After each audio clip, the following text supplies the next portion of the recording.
We don't want to have our life reduced to birthday, Bible, and bingo. And the 3 Bs, which is the old-time activity standard for assisted living. So now people are doing crafts, they're doing social media, they're doing music programs, and they're doing reminiscence and things that activate their short and long-term memory. Life's Third Act is a podcast dedicated to helping you get the most out of your retirement. Sponsored by Tucker Allen, Attorney-CPA Joe Cordell features guests each week to discuss prominent topics for those over 55. Here's Attorney-CPA Joe Cordell.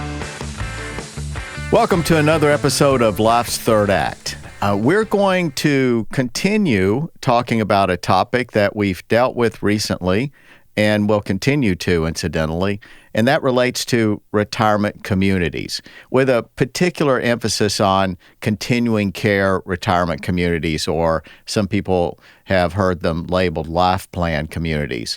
So that continuum of care concept where you go in and you stay for the balance of your life and transition throughout, that's a product or an opportunity that didn't exist not so long ago. And I know many of you come to me and have sent us questions regarding this topic. So we know that because it's such a big topic and complicated, lots of issues come up in a decision regarding whether or not this is right for you and can you afford it? And if you can, where should you go? So we thought the best thing we could do is find somebody who is an authority in this field, somebody who is of recognized stature, I would say, among the more knowledgeable people that I could certainly find in this field in the U.S. And this is our guest today. Let me do an introduction here, a proper introduction of Benjamin Pearce. Benjamin Pearce, he's an expert in the field of senior living, and he's spoken and is a leader in that industry and on the subject of senior care. He has 3 decades of experience working with over 200 communities in 33 states. He's a regular author and speaker, but his book, Senior Living Communities, Operations Management and Marketing for Assisted Living, Congregate, and Continuing Care Retirement Communities. That was published in 1998. It's into a second edition now. A third edition is coming along. Published by Johns Hopkins University Press. It's kind of the go-to handbook for effective senior residential facilities now. He's also written many articles on senior living for publications such as Provider, Contemporary Long-Term Care, and Assisted Living Success. Mr. Pearce also serves as an expert witness for assisted living and skilled nursing litigation. This interested me, and I think you can see how that gives us insight into what we need to know in selecting homes. Let me continue just briefly here. Mr. Pearce also, he shares his expertise as an adjunct professor at Johns Hopkins University and New York University. So he, from time to time, teaches classes there.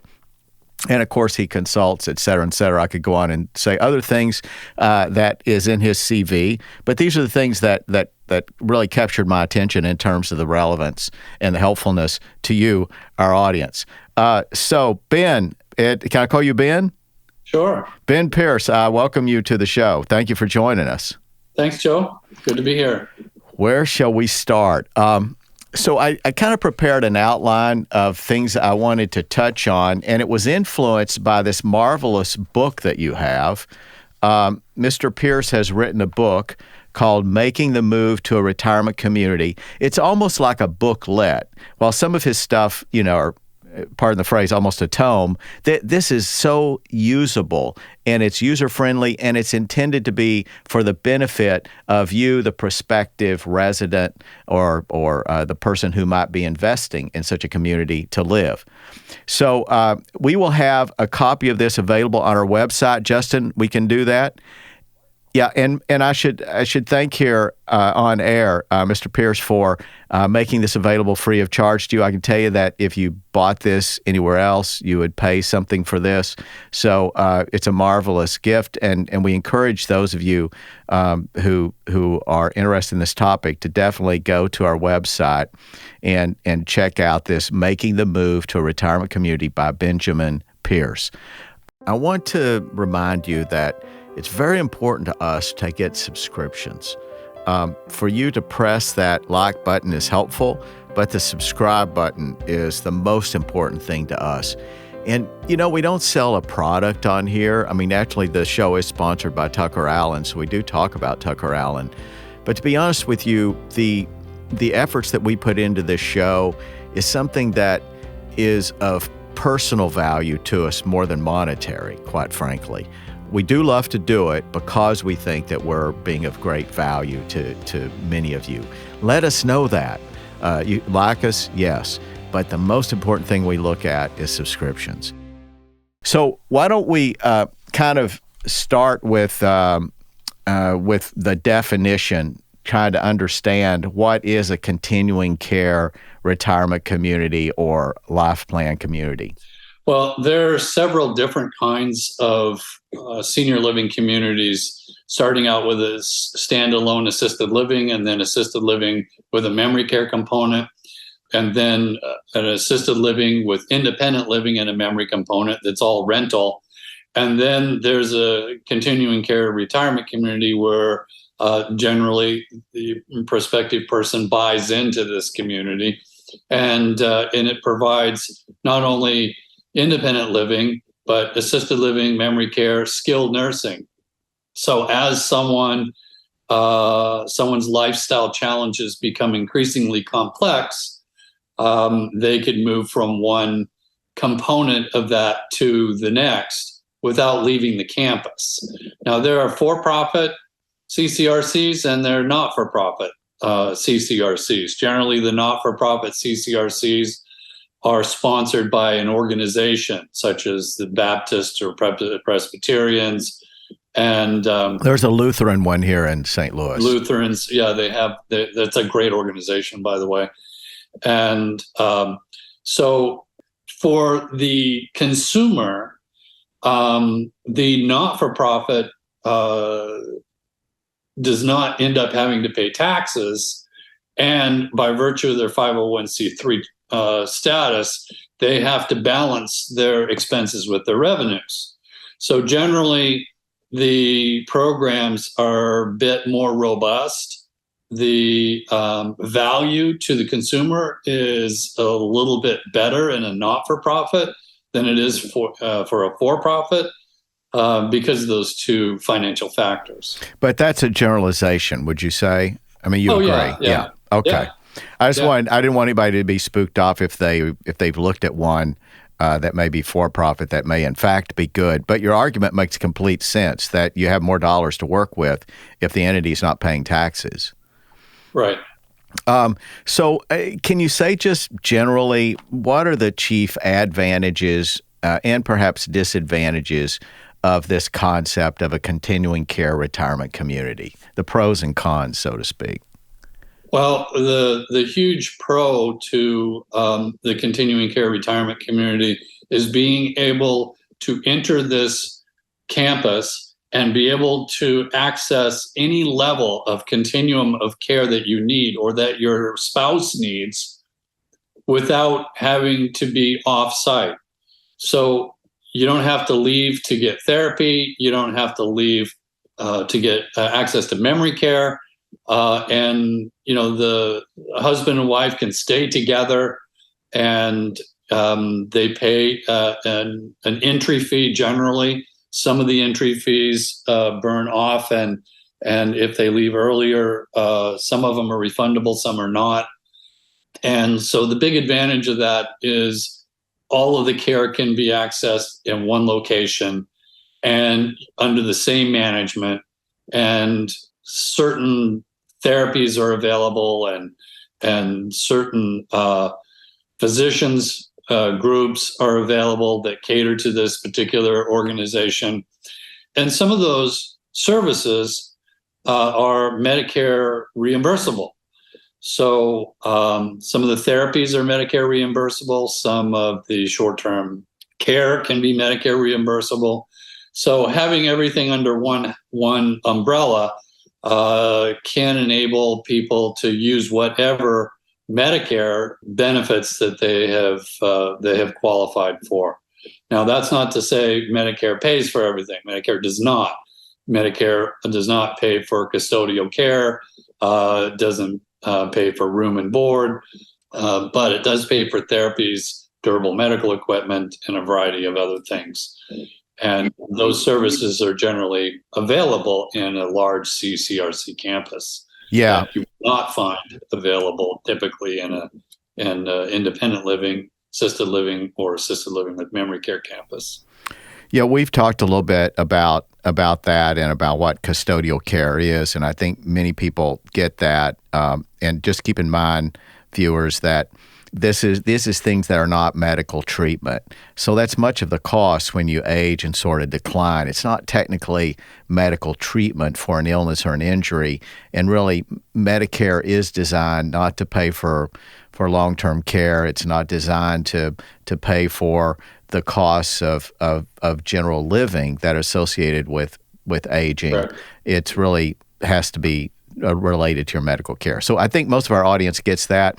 One point that I would add to your list, and I'm sure you would agree, is the fact that you have emphasis on the word community. You have people that are in similar circumstances, and it would be a pretty stable relationships that you'd have over time, a group of friends that you would share this experience with, and both recreationally and lifestyle, et cetera.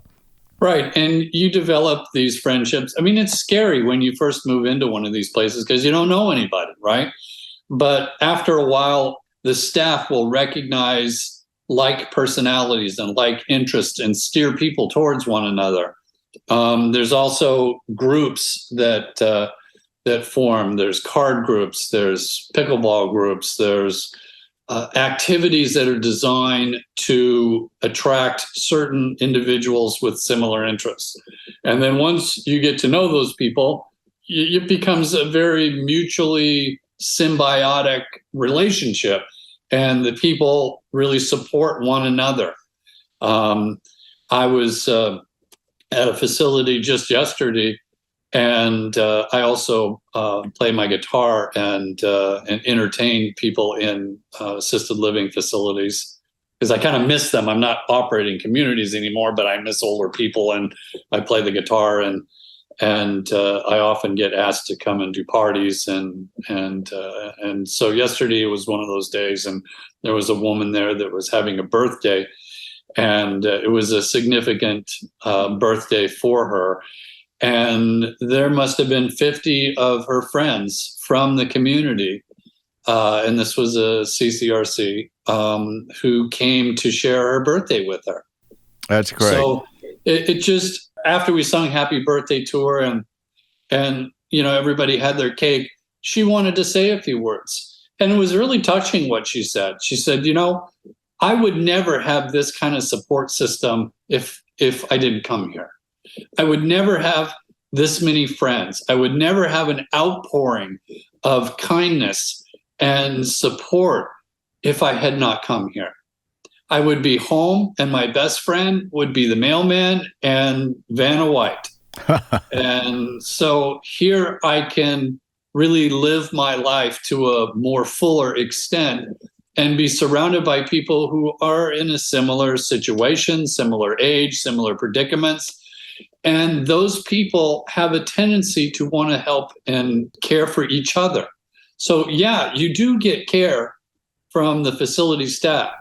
So let me also emphasize too, though, a point that you mentioned in passing, though, but the range of recreational options at a good facility or a good campus is amazing. You have access to a variety of activities. You named a couple: card games, pickleball, but there's a long list of stuff that you commonly find, and you wouldn't have this in your typical neighborhood. Right, and that's so true.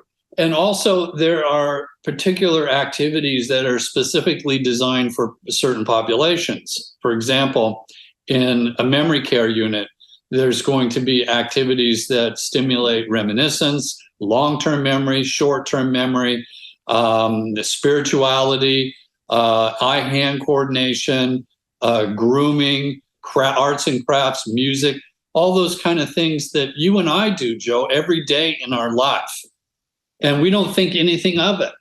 But a lot of these facilities that people can go into, they tend to focus on more the care side and then sandwich in some activities during the day, rather than have activities all day and sandwich your care needs in, which is what you and I do. You know, that's life. That's how we live. Yeah. And so the more that activities that are available and scheduled, whether the person wants to participate in them or not, the fuller life they're going to have. And, we don't want to have our life reduced to birthday, Bible, and bingo. And the 3 Bs, which is the old time activity standard for assisted living.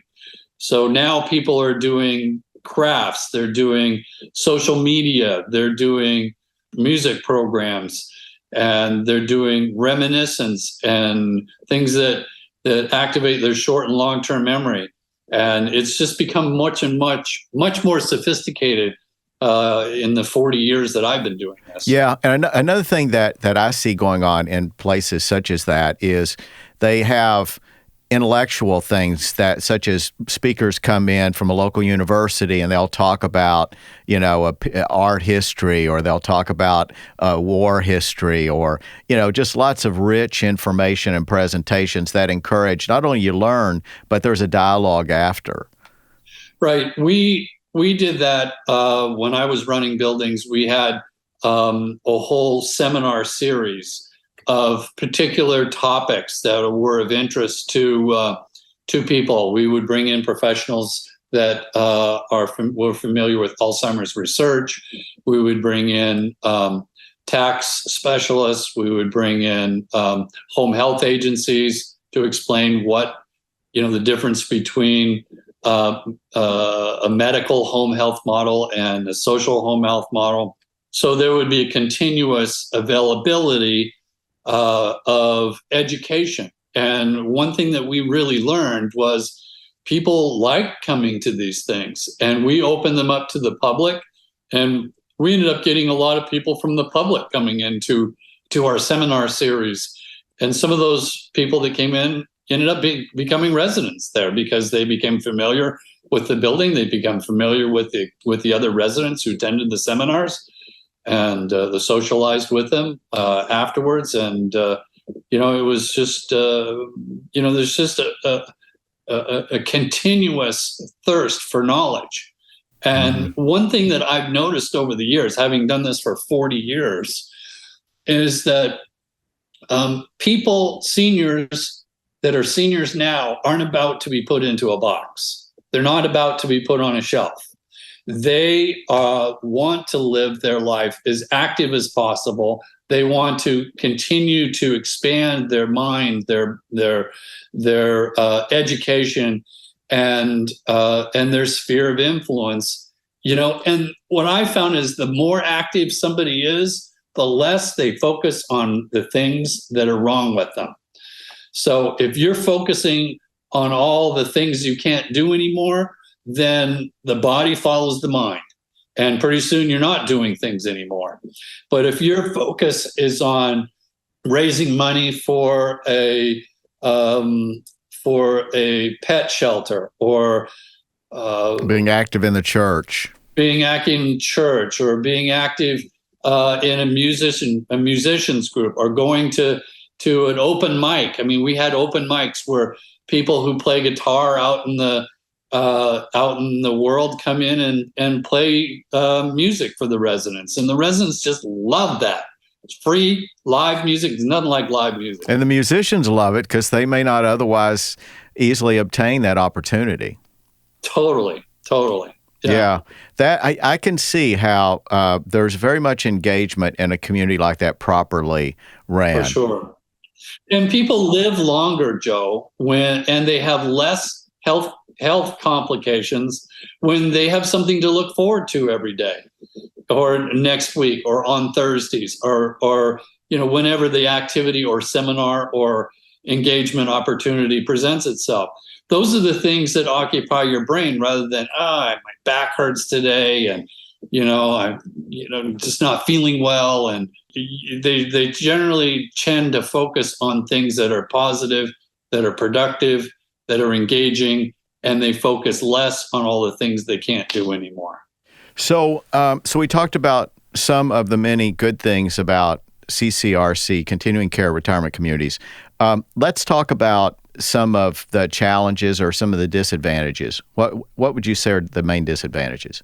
Well, the main disadvantage is the cost. A lot of people cannot access, a large upfront endowment fee that many of these communities charge. And often when you come in, one of the other disadvantages is that you're purchasing a unit, and then the unit is yours. And once you move on and you pass the unit on to your children, then it's up to you to remarket it. And that's difficult for some families. The other disadvantage is that sometimes there is a limited availability in memory care or availability in skilled nursing. And some of the CCRCs will open up their skilled nursing facility to outside paying private patients that did not come through the program. And so that's financially advantageous for the building, for everybody really, to keep the building full.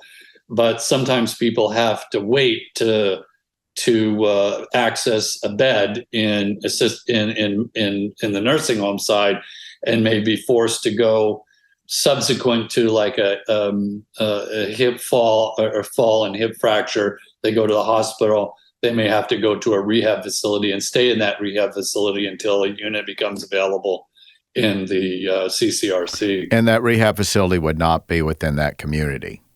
Not necessarily, yeah. No. So how do people protect themselves? Let me first step back and say, in this scenario you're describing, are you suggesting that generally when this happens, when something's not available, that it's for a brief period of time? It's not that for a substantial period of time that door would be closed. That is really the reason they're there, is they wanted to transition in the same community.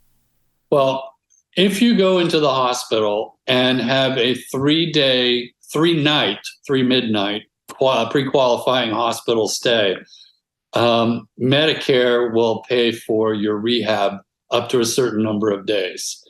And I think 100 days a year, I believe. Yeah. So those days can be taken up and used at the rehab center. And there's enough those days that there should be a room that would open up for you back in your own CCRC. So let me clarify this then, because this goes a long way to reassure a viewer.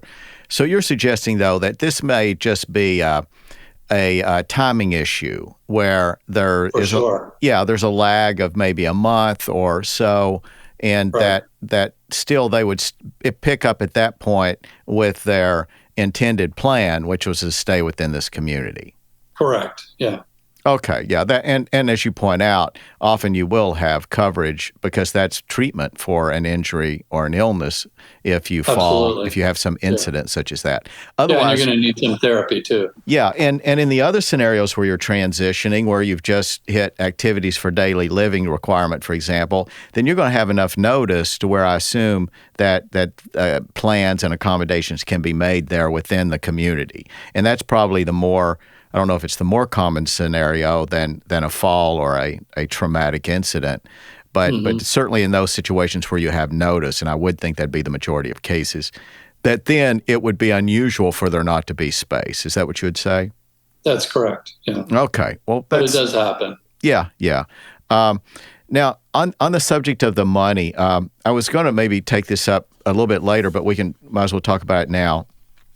It's really hard for people to understand, anybody I think who's not in the industry, to understand how the financial model and the economics work. The reason that you typically see a relatively large front-end purchase is to provide funds that will protect a fixed price on a monthly basis. Is that Is that one of the reasons, an inflationary consideration?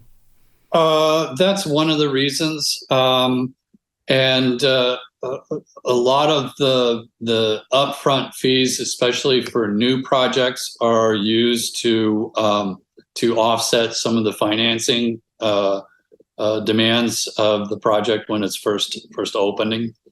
But yeah, I mean, that's exactly what it's for.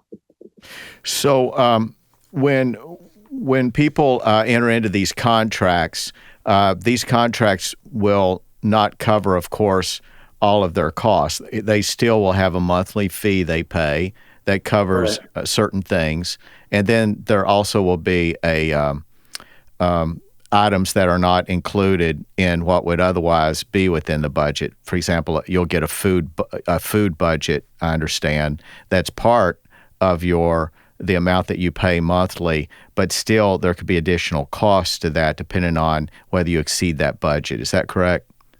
Yeah, typically they give you a certain number of meals, and you can they generally give you breakfast and then a certain number of meals per that you can have for lunch or for dinner.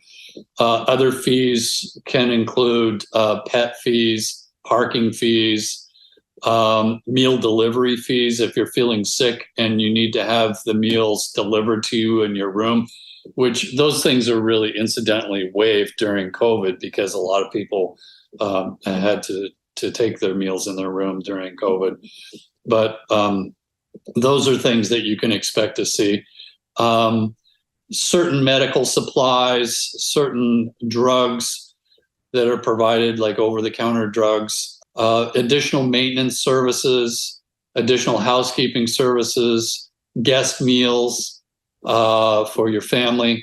Those are all kinds of things that that you can see on your bill. They often don't provide incontinent products, such as adult Attends, and those will be in addition to your monthly service fee as well.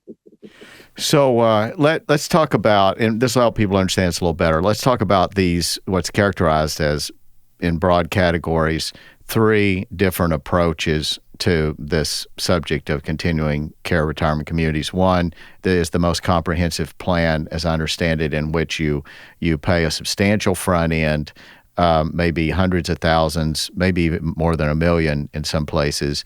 But then you generally have a fixed amount, say $6,000 a month or less, perhaps, that you pay each month, and it includes many things. Matter of fact, the majority of things, with noting the exceptions you mentioned. And then there's an intermediate plan where you pay less on the front end, but some things are covered and some things are not. And there's a lot more things that aren't covered in that scenario than in scenario 1. And then, such as your skilled nursing. Okay. That's an important point. I wasn't aware of that. So then the third item is apparently one that is kind of like a buffet in which you pay as you go for what you use. Right. That is a much less expensive option for people, but I'm not a real proponent of that because people will not tend to eat as many calories as they need to eat in order to stay healthy. And so I'd rather have them down there 3 meals a day. The meal service is all designed by a dietitian to provide balanced and appropriate nutrition for seniors. And when you provide those meals a la carte or unbundle them, so to speak, it's my experience that the people's nutrition suffers. So if you're going to cut your costs, don't cut your food costs, sell your car or whatever. But, you really need to follow the nutritional program that these places set up, and they're specifically designed to provide ideal caloric intake and nutrition for seniors. And there's nothing more important than getting proper nutrition and proper exercise to your health and engagement. Those are really the 3 legs of the stool that you need to maintain your health. And I would be concerned I would be concerned that it would discourage participation in events and activities that there would otherwise be a fee for, and many people might be trying to stay within a very tight budget, and they lose some of the benefit of living in this community. Yeah. Well, I mean, people are on fixed incomes, and with the stock market decline that we've experienced, a lot of people's, investment vehicles have really taken a hit, and they're only now starting to recover somewhat. So people obviously don't want to outlive their savings. Yeah. You want to outlive everything else except your savings. Except your money. So these are sometimes called category or contract A and contract B and contract C. I've heard that language used. Have you heard similar language? Yeah, I think I have a definition of each of those here. I can read to you if you like. Yeah, in fact, you made a reference to 3 different names of these types of contracts that is in this brochure, this booklet that I described a while ago. So go there. Okay. Those of you who have an interest in this topic, be sure and get this booklet I mentioned a while ago, because here it is. It does make. What phrases do you use, Ben? I forgot your language, but you didn't use A, B, and C. That people will hear this, and at least you listeners, you need to know that the industry thinks in terms of like these 3 categories, and then the one in the middle has a little bit of both. So you have the all-inclusive plan, which of course has you paying a lot more on the front end, but it also is going to have more fixed pricing. So they're assuming a little bit of risk in terms of inflation, et cetera, but it gives you more security about what your costs will be over time. And then on the other extreme, on the other side, is one that it's a la carte, and you're paying for activities or for meals as you choose. There'll be some things that will be, but as you point out, Ben, it's largely unbundled. Was your word? Well, Joe, one thing I wanted to point out, and not only is this available in CCRCs, but it's also available in most assisted living facilities and memory care facilities, is they have what's called a respite program, where the individual can come in and they can spend a few nights there, a few days there, to try it on and see how they like it. So instead of plopping down, a 1-month entry fee or several $100,000, they could come in and they could experience the building, experience the food, experience the activity program for a few days and see how they like it. So, each place is not for everyone. And so having the ability to come in and try it before you make the commitment is a very valuable thing for people. I think that there's not a lot of people who really push that at the facility level, but virtually every facility has that. You just have to ask for it. Very good information. Test drive, right? Test drive, yeah. Yeah, it's an important purchase. Because you may get in there and, it's traumatic to move all your stuff into an apartment, set up your apartment, and learn about how to operate everything, and learn about the food, what time to go, whether people are going to like you or not going to like you, and it's just so much better to go in there and experience it firsthand without making the commitment, so that if it's not the right place for you, then you can quickly determine that and try someplace else. Yeah, that makes complete sense. Now, let me ask too about that scenario that I'm sure comes up from time to time, is where people move into a facility. Let's assume that they're in this category A, in which they have paid a substantial fee to go in. They imagine they'll be there decades. It turns out that something happens, that they pass away in maybe 2 years or 3 years. Many people would be concerned that was a waste. Can you talk about what the policies are typically regarding that? Well, typically, you put the initial down payment down, and then the refundability of that payment erodes at a certain amount per month. And so I think if you're there 2 years, it's probably eroded down to where it's not refundable.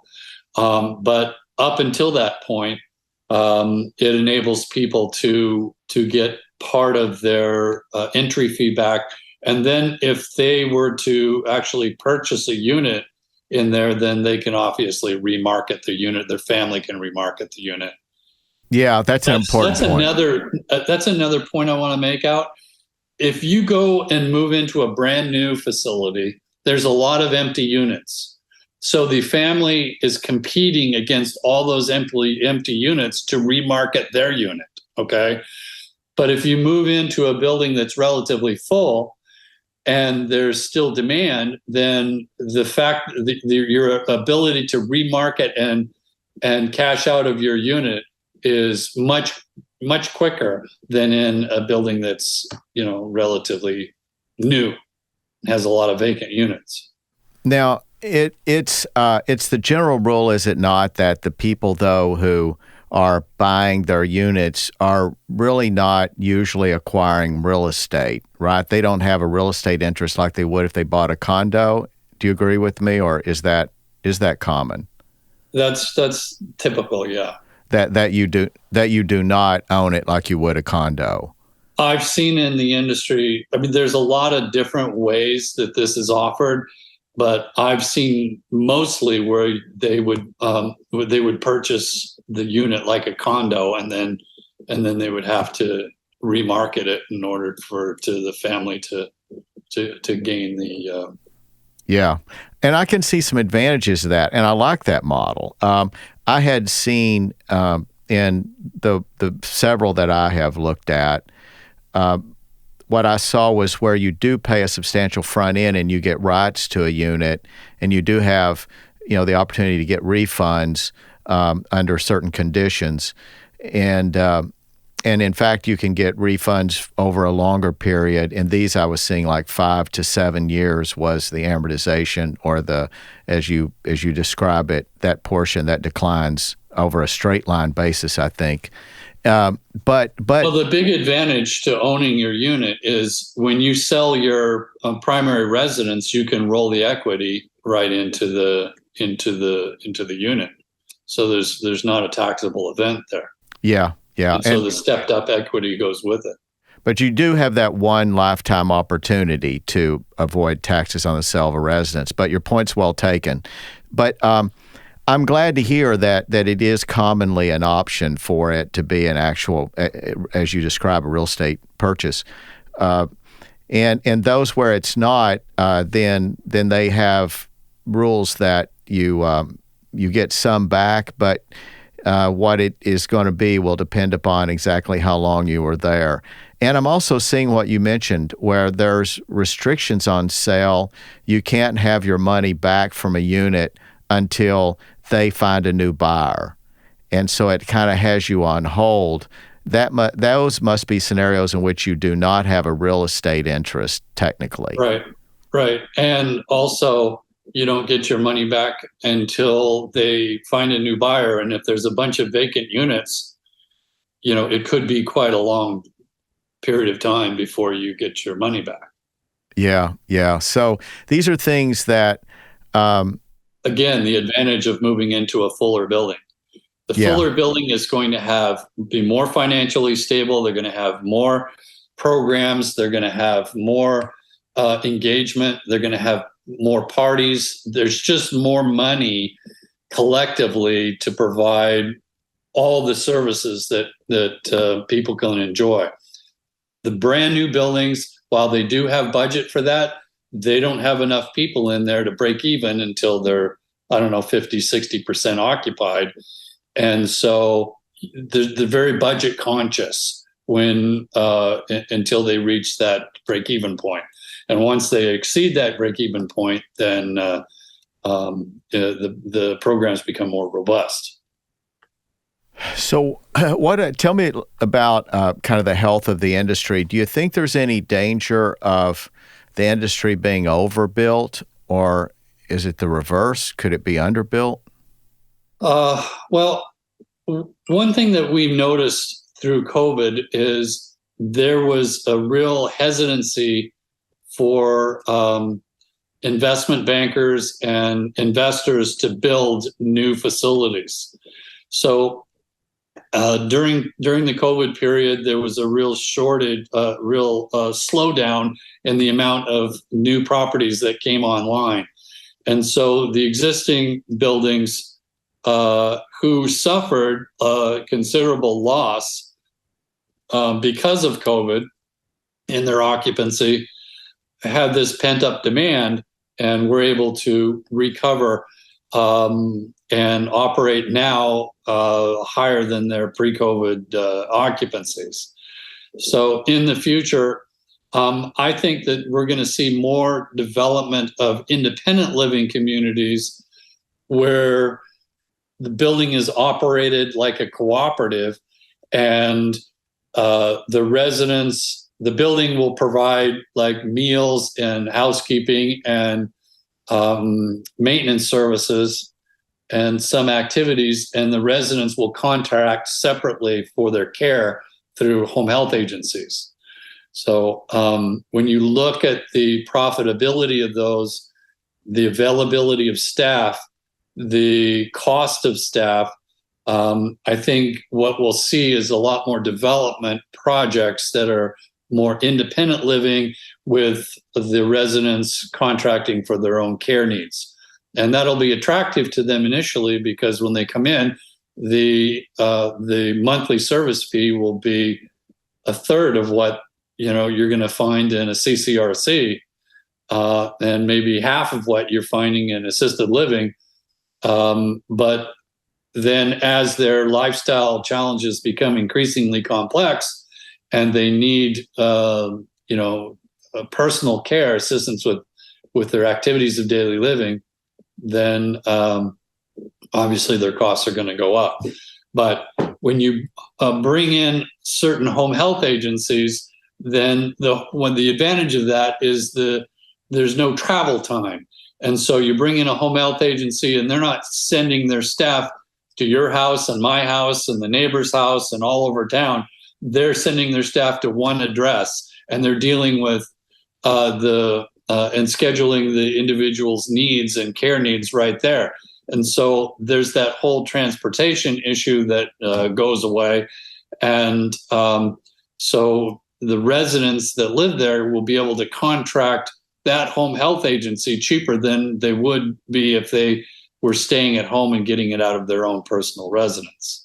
And that would be true for lots of the third-party providers of services that would otherwise be in-house in a traditional CCRC. Such as physical therapists, occupational therapists, yes. Maybe even food deliveries or things like that.